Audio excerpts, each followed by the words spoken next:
வணக்கம். நான் கனி மார்த்தாண்டன். இன்றைய ஜோதிட வகுப்பில் வாழ்க்கையே ஒரு பிரச்சனையாக இல்லை பிரச்சனையே ஒரு வாழ்க்கையாக இருக்கக்கூடிய ஜாதக அமைப்பு, இது எப்படி நம்ம ஜாதகத்தில் கணிக்கணும்? இந்த பிரச்சனை தரக்கூடிய விஷயங்கள் திருமண வாழ்க்கையில் ரொம்ப அதிகமாக இருக்கக்கூடிய ஜாதக அமைப்பு, போராட்டமான ஒரு திருமண வாழ்க்கை இருக்கக்கூடிய ஜாதக அமைப்பை நம்ம எப்படி கணிக்கணும்?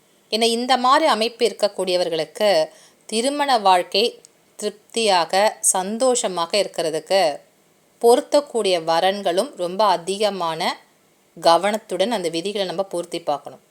இல்லை என்றால் திருமண வாழ்க்கையில் ரொம்ப அதிகமான பிரச்சனைக்கு ஆளாகக்கூடிய ஜாதக அமைப்பாக இருப்பாங்க. எங்கிருந்து தான் புதுசு புதுசாக பிரச்சனைகள் திருமண வாழ்க்கையில் முளைக்கிறது அப்படின்னு அவங்கள கணிக்க முடியாது. எந்த கோணத்திலாவது ஒரு பிரச்சனை வந்துக்கிட்டே இருக்கும். அப்போ அந்த திருமண வாழ்க்கை அவங்களுக்கு ஒரு போராட்டமான ஒரு வாழ்க்கையாகவே இருக்கும். தொடர்ந்து இல்லறத்தில் இருக்க முடியாமல் அது வேண்டாம், திருமண வாழ்க்கையே வேண்டான்னு உதறக்கூடிய ஜாதகங்கள் நிறைய பேர் இருக்காங்க.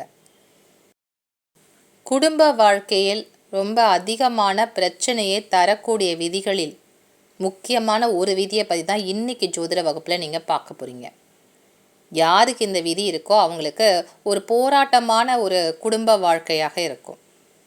அப்போ வரக்கூடிய துணை நம்பகமான நம்பிக்கையுடன் இருக்கக்கூடிய துணையாக இருந்தாங்கன்னா அந்த குடும்ப வாழ்க்கை அவங்களுக்கு நல்லா இருக்கும். இல்லை என்றால், அந்த பொருத்தம் சரியாக இல்லை என்றால் குடும்ப வாழ்க்கையில் ரொம்ப அதிகமான பிரச்சனைக்கு ஆளாகக்கூடியவங்களாக இருப்பாங்க. குடும்ப வாழ்க்கையில் ரொம்ப அதிகமான பாதிப்புகளை தரக்கூடிய கிரக அமைப்பு இன்னைக்கு ஜோதிட வகுப்பில் நீங்கள் தெரிஞ்சுக்க போகிறீங்க. எந்த ஜாதகமாக இருந்தாலும் அந்த ஜாதகத்தில் 2ஆம் இடம், 7ஆம் இடம், 8ஆம் இடம், 12ஆம் இடம், இந்த 4 ஸ்தானங்களும் ஒரு ஜாதகத்தில் நல்ல பலமாக பிரச்சனைக்குரிய கிரகங்கள் பாவ கிரகங்கள் இல்லாமல் இருந்தால் அந்த குடும்ப வாழ்க்கை அவங்களுக்கு சிறப்பானதாக இருக்கும். இந்த 4 இடங்களுமே பாதிக்கப்பட்ட ஜாதக அமைப்பாக இருந்தால் அப்போ குடும்ப வாழ்க்கையில் பிரச்சனைகள் எந்த கோணத்திலாவது வரும். இந்த 2, 7, 8, 12 சில பேர் பார்த்தீங்கன்னா ஜாதகம் பார்க்கும்போது 12ஆம் இடத்தை ரொம்ப அதிகமாக பார்க்க மாட்டாங்க. 12ஆம் இடம் என்றால் விரயஸ்தானம் என்பது மட்டும் அர்த்தம் கிடையாது. 12 என்பது பஞ்சனை சுகத்தை தரக்கூடிய இடம். அதனால் 12ஆம் இடத்தையும் ஒரு ஜாதகத்தில் நம்ம கணிச்சு பார்க்கணும். அதனால் 2, 7, 8, 12 இந்த ஸ்தானங்களில் இருக்கக்கூடிய கிரகங்கள் அதிகமான பாவ கிரகங்கள் இருந்தால் திருமண வாழ்க்கையில் பிரச்சனைகள் என்பது இருக்கும்.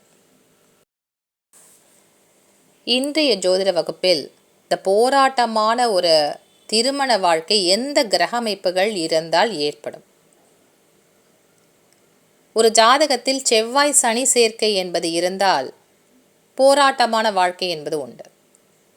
ஜாதகர் எதுக்குமே சளைக்காமல் நல்ல போராடக்கூடியவராக இருந்தால் மட்டும்தான் இந்த செவ்வாய் சனி இணைவு தொடர்பு என்பது இருக்கக்கூடியவர்களுக்கு அந்த லக்னாதிபதி நல்ல பலமாக இருக்கணும். ஏன்னா வாழ்க்கையில் பல போராட்டங்களை அவர் சந்திக்கக்கூடியவராக இருப்பார். போராடுறதுக்கு தைரியமும் அதற்குரிய அமைப்பும் அந்த ஜாதகருக்கு லக்னாதிபதியை வச்சு தான் நம்ம தெரிஞ்சுக்க முடியும். அப்போ லக்னாதிபதி பலமான அமைப்பாக இல்லை என்றால் அந்த வாழ்க்கை முழுவதும் வரக்கூடிய போராட்டங்களை அவரால் சமாளிக்க முடியாது.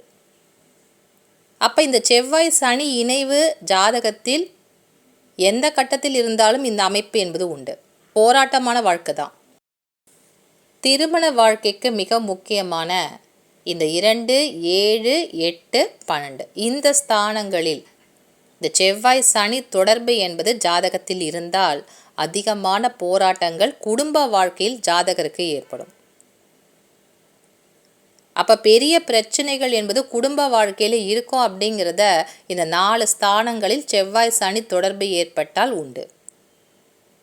இந்த செவ்வாயும் சனியும் சேர்ந்து ஒரே கட்டத்தில் தான் இருக்கணுன்ற அவசியம் கிடையாது.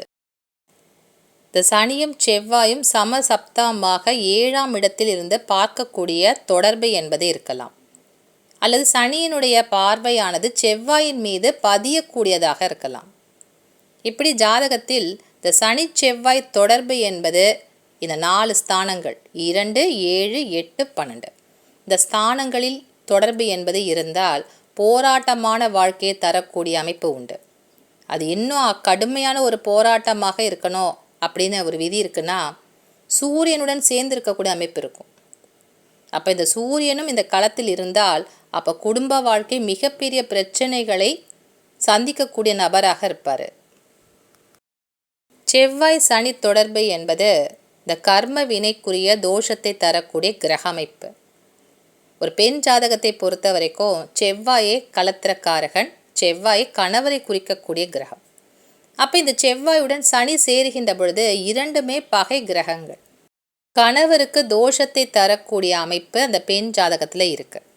அப்போ செவ்வாய் சனி சேர்க்கை ஒரு பெண் ஜாதகத்தில் இருந்தால் கணவருக்கு ஒரு தோஷம், ஒரு பிரச்சனை குடும்ப வாழ்க்கையில் தரக்கூடிய அமைப்பு என்பது உண்டு. அதனால் இது கர்ம தோஷம் என்பது மட்டும் கிடையாது, பெண் ஜாதகத்தில் கணவருக்கு ஒரு தோஷத்தை தரக்கூடிய அமைப்பு.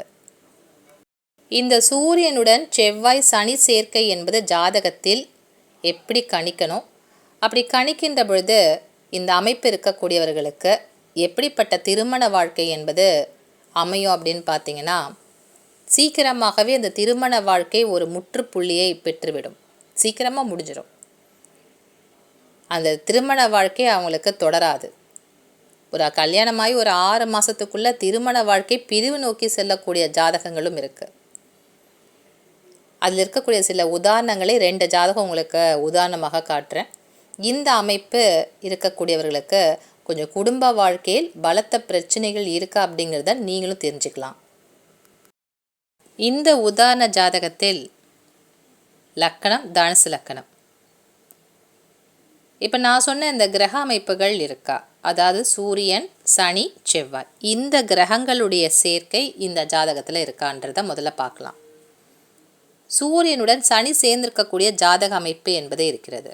அதற்கு நேர் 7வது கட்டமான கடக வீட்டில் செவ்வாயுடன் ராகு சேர்ந்திருக்கு. அப்போ 2ஆம் இடத்திலும் பாவ கிரகங்கள் இந்த ஜாதகத்தில் இருக்கு. 7ஆம் இடத்துல எந்த பாவ கிரகங்களும் இல்லை. 8ஆம் இடத்தில் செவ்வாயுடன் ராகு சேர்ந்து அமர்ந்திருக்கு. நம்ம திருமண வாழ்க்கையை பார்க்கின்ற பொழுது 2, 7, 8, 12 இந்த ஸ்தானங்களில் இந்த சனி செவ்வாய் சேர்க்கையுடன் சூரியனும் இருக்கான்றதா பார்க்க போகிறோம். அப்போ இந்த ஜாதகத்தில் இந்த இணைவு என்பது இருக்குது. ஏன்னா 2ஆம் இடத்தில் சூரியனுடன் சனி சேர்ந்திருக்காரு, கேது என்ற பாவ கிரகத்துடன் சேர்ந்திருக்கக்கூடிய ஒரு அமைப்பாக இருக்குது. அப்போ குடும்ப தோஷத்தை பெற்றிருக்கக்கூடிய ஒரு ஜாதகர். 8ஆம் இடத்தில் செவ்வாயுடன் ராகு சேர்ந்திருக்கு. அப்போ அதுவும் ஒரு பாவ கிரக இணைவு தான். ஏன்னா அது ஒரு பெண் ஜாதகமாக இருந்தால் விஷக்கண்ணி தோஷம் அப்படின்னு சொல்லிடுவோம். ஒரு பையனுடைய ஜாதகமாக இருக்கிறதுனால இதற்கு இது குலதோஷம், குலசெய தோஷம் என்ற பெயர் உண்டு. 8ஆம் இடத்தில் செவ்வாய் ராகு இணைவு இருக்குது. 12ஆம் இடத்தில் எந்த பாவ கிரகங்களும் இல்லை. நான் சில முக்கியமான கிரகங்களை மட்டும்தான் எழுதியிருக்கேன். அப்போ இந்த ஜாதகத்தில் போராட்டமான ஒரு குடும்ப வாழ்க்கை ஜாதகருக்கு இருக்குது அப்படின்ற அமைப்பை நம்ம தெரிஞ்சிருக்கோம். அப்போ லக்னாதிபதி எப்படி பலமாக இருக்காரான்றதை பார்க்கணும். லக்னாதிபதி பலமாக இருக்காரான்னு பார்க்கறதுக்கு தனுசு லக்கணத்திற்கு அதிபதியான குரு ஜாதகத்தில் எங்கே இருக்காரு, குரு நிற்கக்கூடிய வீடு கன்னி வீட்டில் வந்து அமர்ந்திருக்காரு, 10ஆம் ஸ்தானத்தில் அமர்ந்திருக்காரு, கர்மஸ்தானத்தில் குரு அமர்ந்திருக்காரு. குருவுடன் எந்த பாவ கிரகங்களுடைய சேர்க்கை என்பது இல்லை. இந்த குரு நிற்கக்கூடிய ஸ்தானத்திலிருந்து தன்னுடைய வீடான மீன வீட்டை பார்க்கக்கூடிய ஜாதக அமைப்பு என்பது இருக்குது. அப்போ குரு தன்னுடைய வீட்டை பார்க்கின்றார். லக்கணத்திற்கு எந்த ஸ்தானத்தை அவர் இயக்குகின்றார் பார்த்தீங்கன்னா சுகஸ்தானத்தை ஏற்கக்கூடிய குருவாக இருக்கார். ஏன்னா தன்னுடைய வீட்டை பார்க்குறாரு. அப்போ இந்த ஜாதகருக்கு லக்னாதிபதி பலமாக இருக்காரு அப்படின்றத நம்ம எடுத்திருக்கோம். பலமாகத்தான் இருக்கார். ஆனால் லக்கணத்தில் என்ன கிரகம் இருக்குன்றதையும் பார்க்கணும். லக்கணத்தில் புதன் அமர்ந்திருக்கின்றார். இந்த புதன் தன்னுடைய வீடான 7ஆம் வீட்டை பார்க்கக்கூடிய கிரகமாக இருக்கார். அப்போ புதனும் தன்னுடைய வீட்டை பார்த்து இயக்கிறதுனால 7ஆம் இடத்தை தான் பார்க்குறாரு லக்கணத்திற்கு. அப்போ லக்கணத்தில் புதன் அமர்ந்திருக்கிறது ஒரு வகையில் சிறப்பான ஒரு ஜாதக அமைப்பு. அப்போ திருமண வாழ்க்கை இவருக்கு கிடைக்கின்ற விதியை நம்ம எடுத்துக்கலாம். திருமணம் ஆயிடும். ஆனால் புதன் ஜாதகத்தில் தனுசு லக்கணத்தில் பிறந்தவங்களுக்கு பாதகாதிபதி. அப்போ பாதக ஸ்தானத்திற்கு அதிபதியான புதன் தன்னுடைய வீட்டை அவர் இயக்கக்கூடிய அமைப்பாக இருக்கு. ஏன்னா தனுசு லக்கணத்திற்கு 7ஆம் இடமே பாதக ஸ்தானமாக வரும். அப்போ இந்த பாதக ஸ்தானத்தை இயக்கக்கூடிய கிரகமாக புதன் லக்கணத்திலிருந்து இயக்குகின்றார். அதனால் இந்த ஜாதகருக்கு திருமண வாழ்க்கை என்பது அமைந்தாலும் அந்த திருமண வாழ்க்கையில் சில பிரச்சனைகள் என்பது ஏற்படும். 7ஆம் இடம் என்பது கலத்திர ஸ்தானம் என்றாலும் இப்போ 7ஆம் இடத்திற்கு 2ஆம் வீடாக வரக்கூடியது குடும்பஸ்தானம். எப்படி ஒரு லக்கணத்திற்கு 2ஆம் இடமாக குடும்பஸ்தானத்தை எடுக்கிறோமோ ஜாதகருக்கு, அதே போல் வரக்கூடிய துணைக்கு 7ஆம் இடம் என்பது லக்கணமாக நீங்கள் போட்டிங்கன்னா அந்த 7ஆம் இடத்திற்கு 2ஆம் இடமான குடும்பஸ்தானமாக 8ஆம் இடம் வரும். அப்போ அந்த 8ஆம் இடத்திலும் பாவ கிரகங்கள் இந்த ஜாதகத்தில் இருக்கு. லக்னாதிபதி தன்னுடைய வீட்டை பார்க்கின்ற அமைப்பும் 7ஆம் இடத்த அதிபதி தன்னுடைய வீட்டை பார்க்கக்கூடிய அமைப்பும் இருக்கு. ஆனால் 7ஆம் இடத்த அதிபதியே பாதகஸ்தானத்திற்கும் அதிபதியாக இருக்கிறதுனால அப்போ குடும்ப வாழ்க்கையில் இந்த ஜாதகருக்கு சில பிரச்சனைகள் இருக்கக்கூடிய அமைப்பாகவும் இருக்கு. இந்த ஜாதகருக்கு திருமண வாழ்க்கை நடந்து ஒரு 6 மாத காலத்தில் அவருக்கு விவாகரத்து என்பது கிடைத்து விடுகிறது. அதற்கு மேல் அந்த ஜாதகர் திருமண வாழ்க்கையை தொடரவில்லை. அவர் தன்னுடைய மனைவியுடன் அவருக்கு பிரச்சனை ஏற்பட்டு பிரிவு நோக்கி அந்த திருமண வாழ்க்கை முடிந்து விடுகிறது.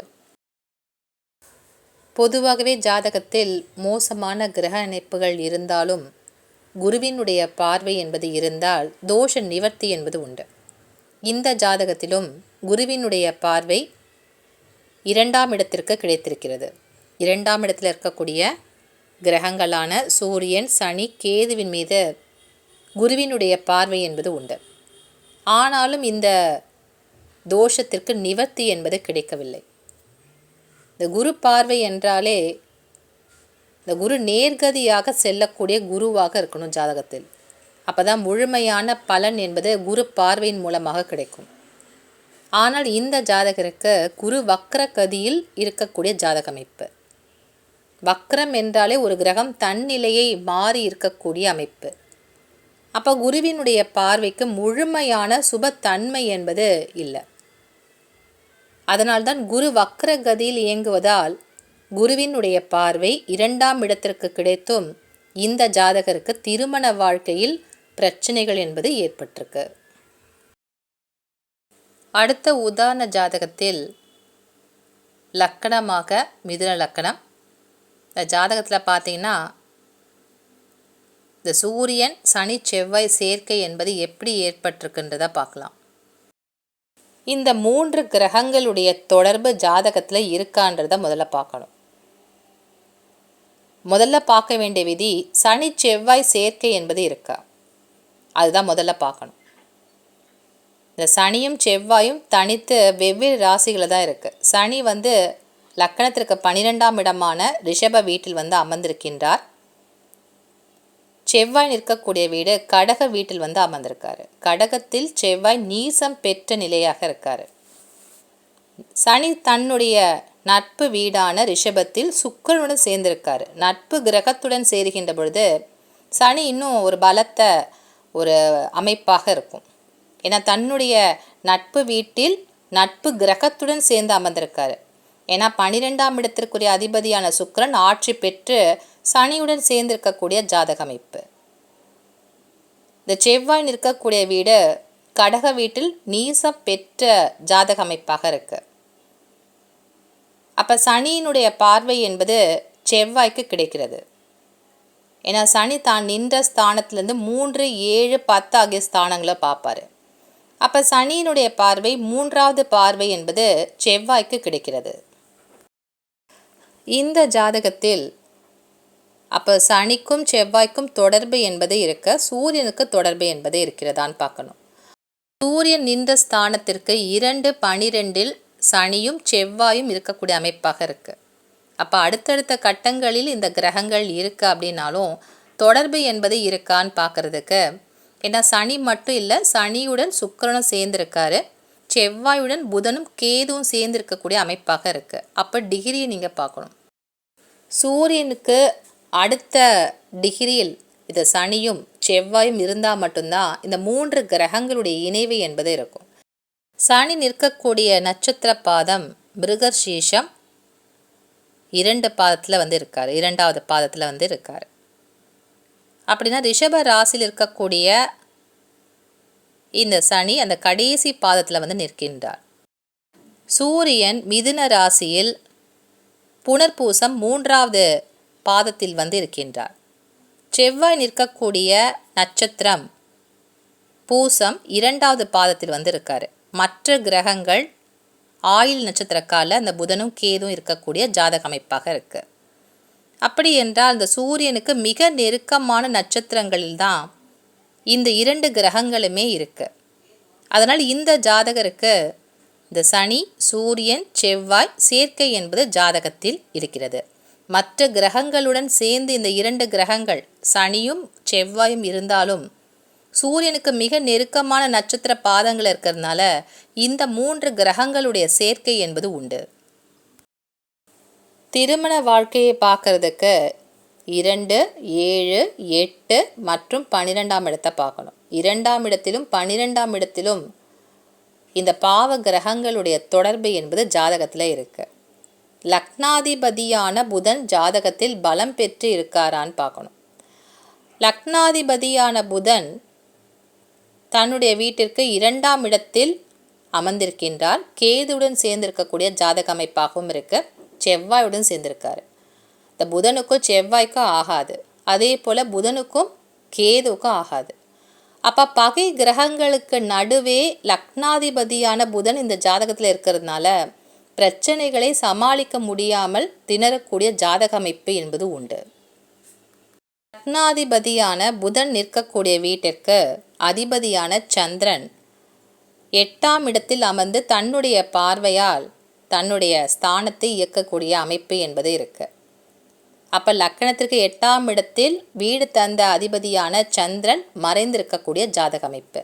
இப்படி லக்கணத்திற்கு 2ஆம் இடம் ஒரு ஜாதகருக்கு குடும்பஸ்தானமோ வரக்கூடிய வரனுக்கு 7ஆம் இடம் என்பது வரக்கூடிய வரனையும் 8ஆம் இடம் என்பது அந்த வரனுக்குரிய குடும்பஸ்தானத்தையும் குறிக்கும்.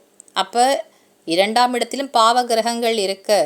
அதே போல் 8ஆம் இடத்திலும் சந்திரன் மறைவு ஸ்தானத்தில் நிற்கின்றார், ராகுடன் சேர்ந்து இருக்கக்கூடிய அமைப்பு. அப்போ இந்த வீடு தந்த கிரகமான லக்னாதிபதிக்கு வீடு தந்த கிரகமான சந்திரனுக்கு பலம் இல்லை. ஏன்னா ராகுடன் சேர்கின்ற பொழுது அப்போ அந்த பலம் என்பது கிடையாது. கிரகண தோஷமாக சந்திரன் 8ஆம் இடத்தில் இருக்கின்றார். அப்போ லக்னாதிபதிக்கு மிக பலம் என்பது ஜாதகத்தில் இல்லை. அப்போது பிரச்சனைகள் என்று வருகின்ற பொழுது அதை சமாளிக்கக்கூடிய ஆற்றல் அந்த ஜாதகருக்கு இருக்காது. சூரியனுடன் சனி செவ்வாய் சேர்க்கை என்பதும் 2ஆம் இடத்திலும் 8ஆம் இடத்திலும் 12ஆம் இடத்திலும் பாவ கிரகங்கள் இருக்கக்கூடிய அமைப்பும் இருக்கு. சூரியன் ஜாதகத்தில் லக்னத்தில் அமர்ந்து 7ஆம் இடமான களத்திரஸ்தானத்தையும் பார்க்கின்றார். அப்போ 7ஆம் இடத்தை பார்க்கக்கூடிய கிரகம் பாவ கிரகமாகவும் இருக்கு. அப்போ இந்த ஜாதகத்தில் 2, 7, 8, 12 ஆகிய ஸ்தானங்கள் பாதிக்கப்பட்டிருக்கு. லக்னாதிபதியும் பலமாக ஜாதகத்தில் இல்லை. இந்த மாதிரி ஒரு அமைப்பு இருக்கக்கூடியவர்களுக்கு திருமண வாழ்க்கை என்பது ஒரு பெரிய பிரச்சனையாக போராட்டமாக இருக்கும். அந்த பிரச்சனைகளை சமாளிக்கக்கூடிய அளவிற்கு அந்த ஜாதகருக்கு பொறுமையும் அதற்குரிய விஷயங்களும் இருக்காது. அவர் பொறுமையாக அந்த விஷயத்தை அந்த போராட்டத்தை தவிர்ப்பதற்கு அவர் முயற்சி செய்ய மாட்டார். அப்போ அந்த திருமண வாழ்க்கை என்பது பிரச்சனை நோக்கி செல்லக்கூடியதாகத்தான் இருக்கும். இன்னைக்கு ஜோதிட வகுப்பில் எந்த கிரக இணைவுகள் போராட்டமான ஒரு திருமண வாழ்க்கையை தரும், எந்த ஸ்தானங்களில் இருந்தால் அது போராட்டத்திற்குரிய வாழ்க்கையாக இருக்கும் அப்படிங்கிறது இன்னைக்கு ஜோதிட வகுப்பில் நீங்கள் தெரிஞ்சிட்ருப்பீங்க. அதே நேரத்தில் லக்னாதிபதியினுடைய பலமும் நீங்கள் எப்படி கணிச்சு பார்க்கணுன்றதும் இன்னைக்கு ஜோதிட வகுப்பில் உங்களுக்கு புரிஞ்சிருக்கும். மீண்டும் அடுத்த வகுப்பில் நல்ல பல விஷயங்களுடன் உங்களை சந்திக்கின்றேன். நன்றி, வணக்கம்.